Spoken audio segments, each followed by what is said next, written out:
More money has been lost preparing for crashes than in crashes themselves.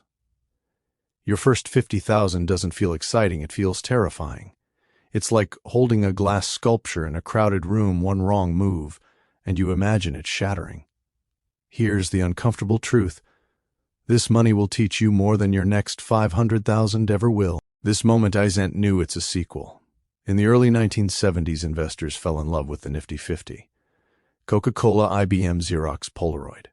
They were called one-decision stocks, buy them, hold forever, no risk supposedly. Sound familiar?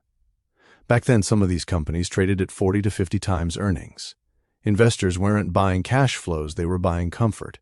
Then inflation hit, rates exploded, and many of those stocks went nowhere for a decade. Not bankrupt, just disappointing. History doesn't repeat, but it absolutely rhymes. Let's talk numbers, because vibes don't pay rent. Today, the top 7 stocks make up roughly 30 to 35% of the S&P 500. That concentration rivals 1929 and 2000. Some of these companies trade at 35 times, 40 times, even 45 times earnings, not because profits exploded, but because expectations did. Meanwhile, interest rates went from 0% to over 5% in record time. That's the fastest hiking cycle in 40 years. Money isn't free anymore, liquidity isn't flooding the system, it's selective. This is the villain, not a crash, but valuation gravity. If this is your first 50,000, here's the trap.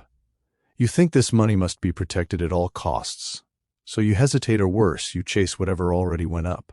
You buy strength, you sell fear, you confuse activity with intelligence.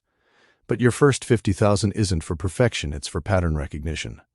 This is where you learn how volatility feels in your stomach, how headlines mess with your sleep, how boring assets quietly outperform exciting mistakes. This is also where patience starts compounding, not just money judgment. The market right now isn't cheap, it isn't doomed, it's awkward. Like a party where the music's still playing, but the drinks stopped being free. Your job isn't to predict the next crash or the next moonshot, your job is risk management. Diversify, size your bets, survive long enough to be right. Because the uncomfortable truth about your first 50,000 is this. It's not there to make you rich, it's there to make you dangerous later. And that lesson is worth every dollar.